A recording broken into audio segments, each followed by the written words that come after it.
لاکھوں کروڑوں درود و سلام آپ صلی اللہ علیہ وآلہ وسلم کی ذات پر اور آپ صلی اللہ علیہ وآلہ وسلم کی آل پر۔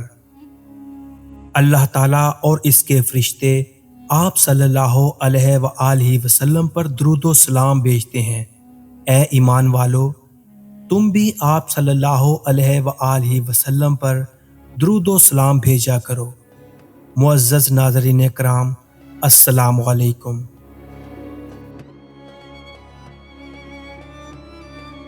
کہتے ہیں ملک الموت نے بارگاہ رب العزت میں عرض کی، اے مولا کریم، میں نے کروڑوں لوگوں کی جانیں قبض کی ہیں، مگر دو جانیں ایسی ہیں کہ جنہیں قبض کرتے وقت مجھے بڑا ہی صدمہ اور افسوس ہوا ہے۔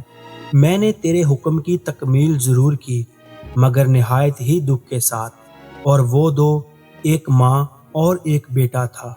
واقعہ کچھ اس طرح ہے کہ ایک جہاز غرق ہو گیا تھا اور ایک عورت اپنے شیر خوار بچے کے ساتھ ایک تختے کا سہارا لینے میں کامیاب ہو گئی۔ تختہ دریا میں بہہ رہا تھا، ماں اور بیٹا اس پر سوار تھے۔ اے مولا کریم، اچانک تیرا حکم ہوا اور میں نے ماں کی جان اس تختہ پر ہی نکال لی۔ میرے لیے پریشان کن بات یہ تھی کہ ماں مر چکی ہے، اب بچے کا کیا حشر ہوگا؟ بچہ ایک ٹوٹے ہوئے تختے پر سوار ہے اور تختہ ہر آنے والی پانی کی لہروں کے تھپیڑے کھا رہا ہے، جو کسی وقت بھی تیز لہر کی ضد میں آ کر الٹ سکتا ہے۔ بچے کے لیے نہ خوراک کا انتظام ہے، نہ کسی نگران کا بندوبست۔ دریا کے کنارے دھوبی کپڑے دھو رہے تھے۔ اچانک کسی کی اس بچے پر نظر پڑی تو تختے کو کھینچ کر لائے اور بڑے حیران ہوئے کہ ماں مر چکی ہے، بچہ بے یار و مددگار تختے پر زندہ و سلامت موجود ہے۔ اور وہ لوگ اس بچے کو اپنے سردار کے پاس لے گئے۔ سردار بیچارہ بے اولاد تھا۔ سردار خوبصورت بچہ دیکھ کر اس پر اس کا دل آ گیا اور سردار نے بچے کو اپنی نگرانی میں لے کر اسے اپنا بیٹا بنا لیا۔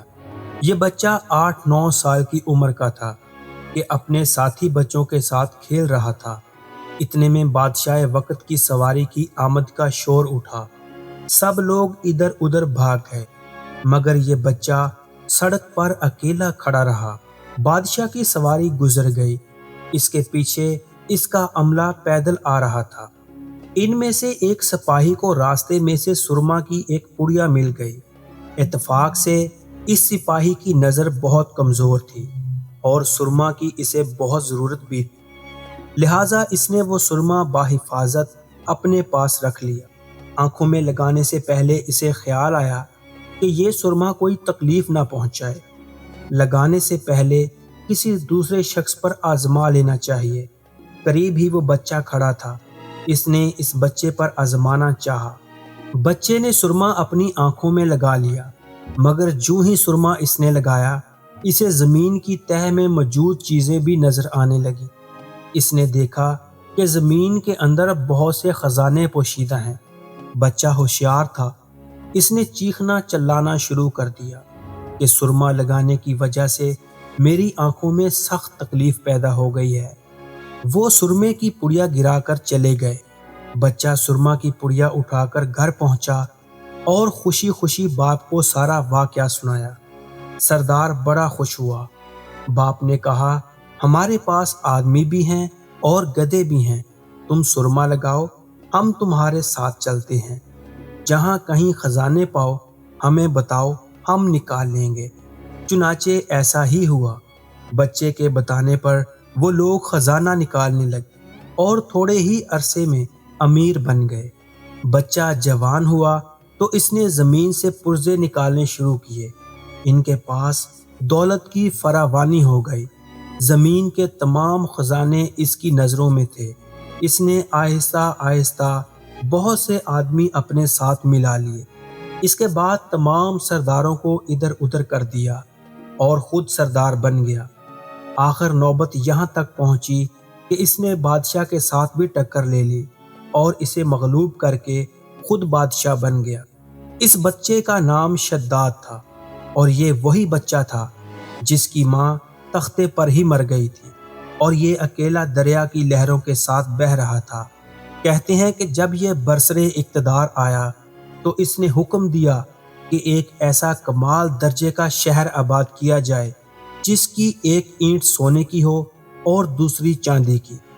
اس میں ایک عالی شان باغ ہو جس میں دنیا کی ہر چیز میسر ہو۔ جب وہ شہر ہر لحاظ سے مکمل ہو گیا تو شداد نے ارادہ کیا کہ جا کر اس شہر کا نظارہ کیا جائے۔ چنانچہ وہ شہر کو دیکھنے نکلا۔ ابھی وہ دروازے تک ہی پہنچا تھا کہ ملک الموت کو حکم ہوا اور اس نے وہیں اس کی روح قبض کر لی۔ اسے اتنا موقع بھی نہ دیا کہ اپنے بے مثال باغ کو ایک نظر دیکھ سکتا۔ ملک الموت نے کہا کہ اے مولا کریم، اس شخص کی روح قبض کرتے وقت مجھے نہایت ہی صدمہ پہنچا کہ وہ شخص ہر چیز تیار کر کے اسے دیکھ بھی نہ سکا۔ اللہ تعالیٰ نے فرمایا، یہ وہی بچہ ہے جس کی ماں تختے پر مر گئی تھی اور اس پر تجھے ترس آیا تھا۔ اس بچے نے بڑے ہو کر نافرمانی کی، خدا کے حکم سے بغاوت کی اور سرکشی اختیار کی، مگر ہم نے اسے خود ساختہ جنت میں قدم رکھنے کی مہلت بھی نہ دی اور اسے باہر ہی ہلاک کر دیا۔ اس جنت کے بارے میں مشہور ہے کہ وہ دنیا میں موجود تو ہے مگر انسان کی نظروں سے اوجھل ہے۔ امیر معاویہ رضی اللہ تعالیٰ عنہ کے زمانے میں ایک صحابی رضی اللہ تعالیٰ عنہ کا اونٹ گم ہو گیا تھا۔ وہ اونٹ کی تلاش میں کہیں اس علاقے میں جا نکلا تو اللہ تعالیٰ نے اسے وہ سب کچھ دکھلا دیا تھا۔ وہ صحابی وہاں کی کوئی نشانی بھی ساتھ لایا تھا۔ اس صحابی نے یہ واقعہ امیر معاویہ رضی اللہ تعالیٰ عنہ کے پاس بیان کیا۔ انہوں نے کافی تلاش کرایا مگر کسی کو وہ جنت نہیں ملی اور اسے اللہ تعالیٰ نے پوشیدہ کر دیا۔